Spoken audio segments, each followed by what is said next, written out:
So Ernie, thank you for coming back. Chris, how do we incorporate sustainable landscapes into areas of redevelopment with less space rather than new development with a clean slate? Is this on? Is this on? Can you hear me? So redevelopment, if I'm going to define that question, perhaps it's an infill site of a couple of acres, perhaps it's a little more urban and dense. I think we can incorporate everything that we've heard. Let's target 75 to 80% native. We're understanding that that's a very attainable goal. Let's focus on oasis. Perhaps if there's an oasis zone, you might focus, I'm talking about, say, could be an office building, could be a multifamily site, could be a mixed-use site. Let's think about frameworks and creating spaces. Let's think about the landscape transect, even in that small site, from our more ornamental focused areas to our more naturalistic edges. Let's integrate some of the soil, technology that we just learned about, and let's monitor the watering in of that landscape. Let's manage the water, and let's turn the water off after plant establishment, and then let's help folks understand how to maintain the unique plants that are being used in that landscape through education. And perhaps a maintenance manual. Great, thank you, Chris. This is a question, maybe Cody, you can answer. It's relating to waterland. Why are you planting ponds with bahia grass? Protect the waterfront? It's a mixture. So we are planting some ponds with bahia along the edges. They will end up becoming no-mow strategically. We are planting as many of the pond edges as possible with trees and littorals as well. Honestly, it's a little bit of a cost balance in terms of the scale and the impact. So there's even an opportunity with the bahia to actually kind of revegetate that long term. So we are planting trees within it so that the landscape can naturalize over time. But quite honestly, it's all a game in terms of balancing initial cost and long-term impacts and efficiencies. I was actually going to follow up on that one. Oop, I'm stuck. Okay, sorry. One of the challenges as well is how do you, while you're doing your grading of your ponds, how do you stabilize that pond edge while you get ready to plant things? And so one of the things we're doing is going ahead and putting it in bahia now. Before we've done any of the massive landscaping, with the understanding that you can then come back in and plant trees in the bahia.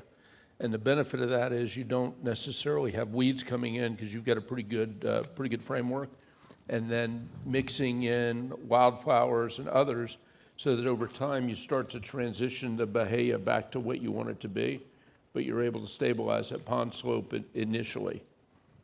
Yeah, we showed an example of that yesterday with the mimosa growing through the bahia and the stormwater pond. Maybe a follow-up question, Ernie. Couldn't find it. Where'd it go? Yeah, you said you want to get the water to the pipes and pond as soon as possible to reduce nutrients. Doesn't LID and green stormwater infrastructure try to slow the movement of ponds? Yeah, and maybe I wasn't clear on that. What I want to try to do is to minimize the number of pipes that I have. So if I've got, let's pick a neighborhood. I've got a streetscape where I've got curb and gutter. So I'm in an urban setting and I've got a curb and gutter where I'm going to gather that. There's just no way around that. If I can get that into a pond or into a swale quickly, then I start treating it naturally through systems. What I'm trying to avoid is the long run of pipe from a small pipe to a big pipe to a bigger pipe to a big pipe to a pond. There's a couple questions here maybe relating to the alternative turf. So I'll read them both. Thank you, Zach, from Wilcox for this. Has there been any research or thoughts into alternative turf options installed as monocultures having issues with pest and disease? If so, what design and planting strategies are you finding and utilizing to reduce monocultures? Has this even been an issue at all? So that's Zach's questions, and then I've got a question from Mary Margaret with the Southwest Florida Water Management District. What are the barriers and or downsides for builders and homeowners when installing and maintaining perennial peanut in the landscape? Are there other turf grass plant mixes that you're experimenting with, i.e. Bahia, Mimosa, that are performing well? So I'll take that question. The perennial peanut as a monoculture does perform pretty well, as we've seen with a number of different plots that we've planted and observed over the years. It does not seem to get any diseases that we've had to contend with so far. It's very drought tolerant, so we do like it, and it looks really nice. It's also one of the most resilient of the alternative turfs when it comes to foot traffic. So it has a lot of benefits. The challenges in maintaining it really are related to the challenges to establish it. Once it's established, it's really low maintenance. But it takes a full 4 months of warm growing weather to establish. So if you plant in April or May, it's great because you're going to be established by September or October. But if you plant in August, you might be waiting a year. So that's where we get into challenges for homeowners is, how do you bridge that? We're actually going to try overseeding with rye. Don't know if it's going to work, but say you plant in August and you got a long period of time for it to grow in. We're going to maybe seed it with rye. That'll get some stabilization, erosion control, give you the evergreen look until the peanut grows in. But to your point, Zach, about are there other mixes? Those of you who chatted with me yesterday at the ground cover station, we're really passionate about hyper-diverse ground cover mixes.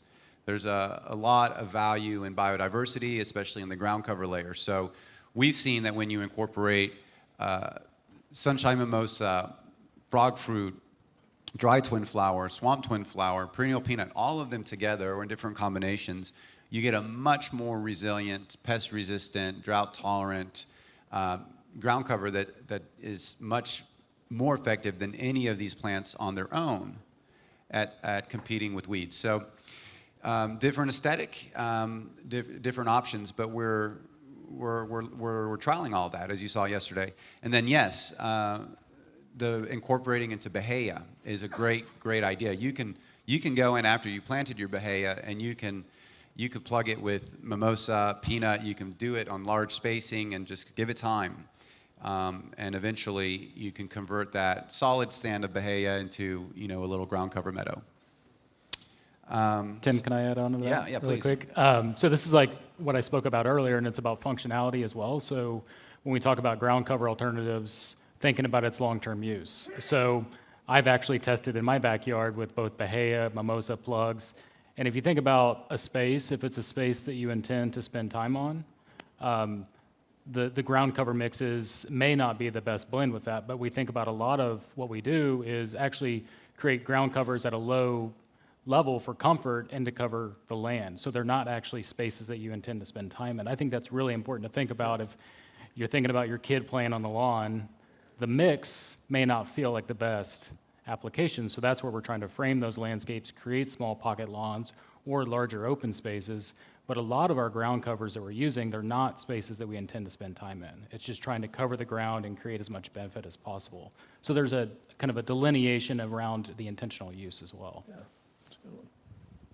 I was going to mention that the Groveland Cemetery, we did exactly that, a Bahia sod with plugs, and we've seen some different levels of success just because of mowing heights. Their tendency to mow too low, so you don't see the perennial peanut and the sunshine mimosa really able to kind of take hold. So it goes a lot to the maintenance and how it's being managed. We had a good conversation when we were out there the other day with Jim on that. Great. Is Greg still here? Greg Jones? I have a question about wildlife, but he may have left. I have a question for Sam. So Sam, if you want to come back towards the stage, I'll share this mic with you. If the food you feed to the earthworms to produce castings is, did he step out? Oh. Okay. Oh, all right. Well, I'm gonna Keep an eye out for I'm him. gonna We're catch not, him when he and we're comes not back answering any questions. I'm curious too. Here's a question. Has anyone specifically reached out to the Florida Turf Grass Association or the sod growers to see if they would be interested in growing additional product, for example, pallets of peanut or mimosa? I'm curious if they would want to provide product when needed or if they are discussing any of this. Does anybody in the room know if we reached out to the Florida Turf Grass Association or sod growers? Perennial peanut that I've gotten, it's come in a roll, and that's just full of plastic. Yes. Because that's to go on the mesh. yeah. So then I ended up putting down the whole roll of plastic mesh. In addition to the perennial. Yeah, there's different ways to install perennial peanut. One of them is to get it in rolls. That also can be very heavy because it needs a thicker root zone than traditional turf. We like to plant using plugs or quartz. Now, that does require a little bit of growing time to establish, but we find that to be potentially more efficient, and then you don't have the plastic. I have talked to a lot of sod growers. I am a sod grower. We have a sod farm. It's a small farm. But we have I think 100 acres of St. Augustine on one of our farms, and we planted a perennial peanut field, but that's just me. I know that there's a lot of interest in sod growers looking at growing Bahia grass, as opposed to most of our Bahia grass is harvested out of the cattle ranches, and that's not always possible depending on the weather conditions, and it's as people are using more and more Bahia, the standard and the expectation for the aesthetics of this grass is going up. So I'm seeing a lot of sod farms converting or adding farm-raised Bahia fields. So that's cool. That shows a willingness to adapt and change. And the big question is, can we grow these alternative plants, mimosa or peanut or whatever else it may be, in a sod, in a turf where you can harvest it and put it on a pallet and ship it to the job? They have different root systems, so I think an innovation is needed in that space. Yeah.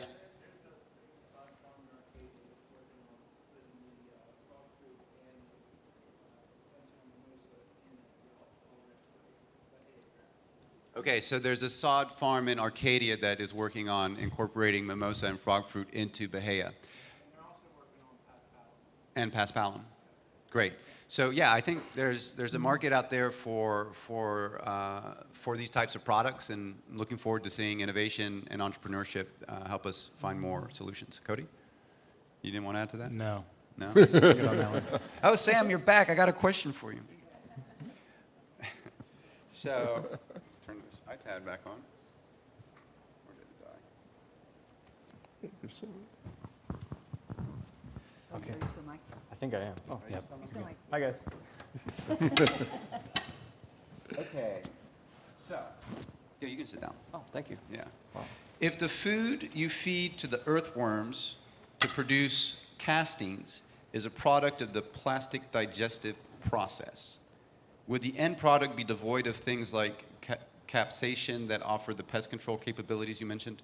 Yes, absolutely. So that's a very astute question, and it sort of gets to the biochemistry of how worms digest these kinds of materials. So when you're breaking down a plastic, you're mostly just getting carbon out of it. You're not really getting protein or anything super interesting or complex, which means you're also not getting polyphenol compounds like capsaicin or tannins or anything like that. So if you want to effectively transform plastic into a high-quality worm casting, what you've got to do is you've got to blend it with real food waste or real farm waste. And actually this, in some ways, makes it more convenient, because if you can get plastic that's mixed in with other food waste or farm waste from municipal waste area, it actually helps to not sort it, because you will get some of these extra nutrients and compounds that might be in that waste coming out in the castings. So right now, we're not actually making castings from the plastic in any like large quantity. We're really just starting to break ground on that. But my hope is that we're going to be able to develop a lot of new processes to deal with real municipal waste streams so that we can start taking that and making castings fit for specific crops or specific areas. Thank you. I think it's cool. Well, that eliminates the issue of people who bag up their yard waste and you end up with all the plastic bags. Precisely. And that's really cool as a point because you have all these bags full of leaf litter or bags full of mulch or other things like that. Well, what is a bag made out of? It's LDPE, it's PET. Those are compounds that are digestible by these microbes. You could take all of that in bulk and run it through this process. That's awesome. That's a very cool idea. By the way, guys, I don't know about you, but I'm really impressed with this whole conversation. Sam, we need to...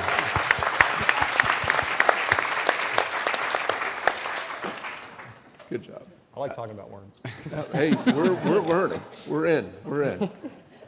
Okay, so here's a question from Casey Coleman. How are you training maintenance crews? I recall flashcards where one option showed last year. Anything you can share. Transforming mow and blow guys ain't easy. Greg, you want to come up here? Yeah, because you're working with the crews, or Jimmy, either one. The flashcards, by the way, are going to be coming out soon. We've been collecting a lot of data on native plants and getting some photography. Caroline told me we had to take all of our own pictures because we can't use pictures that we just find on the internet. So we've been taking some cool pictures, and so we'll be producing flashcards for the 99 natives. Greg, so how are we training these guys? Yeah, transforming low blow and go guys is not easy, but it's also not nearly as difficult, I think, as you might think. What we found for the most part, I'm just going to tuck in here, I guess. What we found for the most part is that guys are delighted to have to do tasks that aren't nearly as manually, carrying two-stroke equipment all day. Your arms at a full extension, trimming hedges all day. It's pretty arduous stuff. Pushing a mower all day is pretty boring. So giving the guys more dynamic tasks, weeding, which I don't know that they love, but they like it more, I think, than some of these really, really tedious kind of traditional landscape tasks. And then the more key thing that they latch onto is we're training them to be gardeners. We're really training them to observe the landscape, to understand the plant material, understand to some degree the design outcomes that we're looking for, and the long-term vision of the landscape. And that's totally absent from traditional training programs. And so I think they really, respond to having a more robust role as opposed to that jump out of a truck, grab a weed eater, and cut as much as possible in a short amount of time. Great, thank you, Greg. This question is for anyone up here who would like to try. Are there any efforts or resources to help convince already established neighborhood HOAs to adopt these alternative plantings? I can answer that, perhaps. The Outside Collaborative collaborated to create the New Yard Pattern Book. That's a free resource available. Some of y'all might have received the Nature Conservancy created little postcard, but you can also go on the website and download it. It's free source. That particular document, I think, can be shared with any HOA, any group that may be interested in fostering these ideas or sharing these techniques. We found that it's been useful. Ernie chatted about it a little bit, and it's pretty accessible. We try to keep it straightforward, and it seems to be catching on. Yeah, so, and we've talked about it a lot, is there might even be opportunity to holistically address an entire neighborhood versus trying to tackle one lot at a time, right? So maybe understanding their pain points, whether it's water constraints, time, financials, but then some of the things that we're working on, especially if you're talking hundreds of units and down, we've tackled this, right? So can we tackle it at an entire neighborhood or HOA at a time versus trying to do a yard at a time and deal with the tension that's created? So if you have an HOA that you know of, we are actually looking for opportunities to do some prototyping and pilots on too. So we are looking into that. Chris and I were talking a little bit during the break, is you've got a lot of neighborhoods out there that are monocultures of grass, that it's costing that HOA a fortune to cut it, fertilize it, herbicide it, replace it, cut it, mow it, and so potentially some of the data that's being gathered could be shared with an HOA and said, okay, let's look at your budget. And I try to operate under the assumption that everybody's first priority is financial. It may or may not be right, and it's not true of all people, but if you think about an HOA, if their number one priority is financial, and many of them are, if there's a way to show them that they will spend less money on irrigation, less money over time on herbicides, fertilizer, cutting, that transition takes place. So I think part of it is showing that it can be done. Part of it is then showing that it can be done in a sub area, and then showing it can be done in a bigger area, and then replicating it. And a lot of it is think about everybody in this room as you go home to wherever home is, start asking questions, start making suggestions. So, We got one in the back. yeah. As an HOA president, cut our budget 40%. It looked twice as good when I got done, and after that, they let me do anything else. Yeah, money talks, and that's why we really are looking for a solution that's not only better ecologically, but better economically, and that's a big part of our vision and our goal is let's figure out how to make these systems cost less, and I think we're gonna get there. This will be an interesting one. Maybe Ernie, you can take this.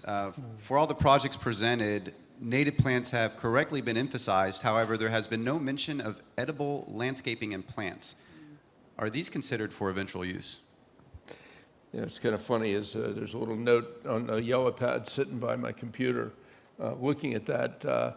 This past year, my wife and I went to Ireland, which, by the way, was first time there. What an incredible place. But we actually visited a castle, which was kind of cool. And one of the things at the castle was the edibles that they grow for the restaurants.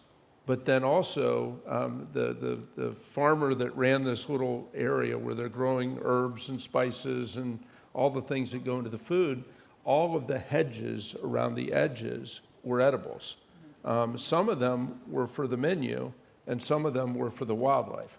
And so I'd actually made a note to figure out where might it be appropriate to put edibles in a landscape, whether in somebody's backyard, along with pollinators and butterflies, and thinking about, again, I always try to bring things back to people and their lives.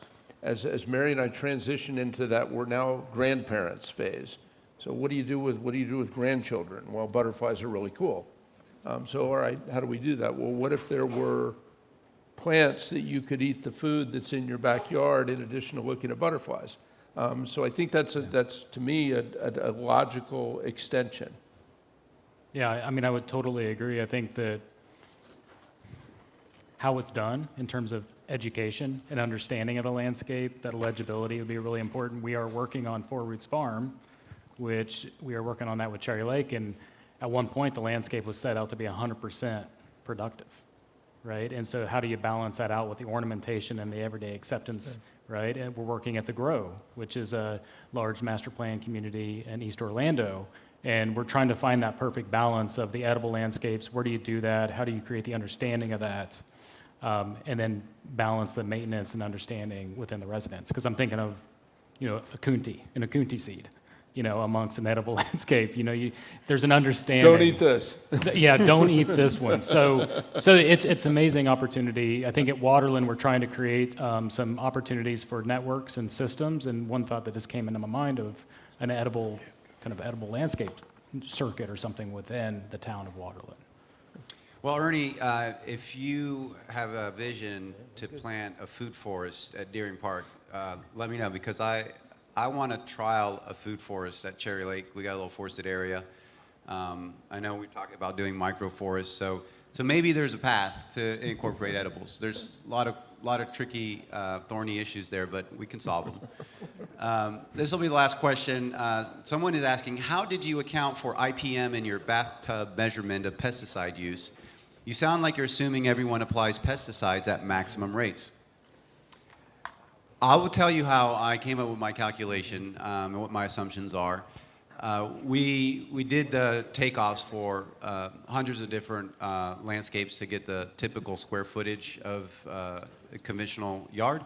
And then we looked at the IFAS recommended application rates per 1,000 square feet for St. Augustine, Bahia, and trees and shrubs. And then we applied those rates to the square footage of the typical yard.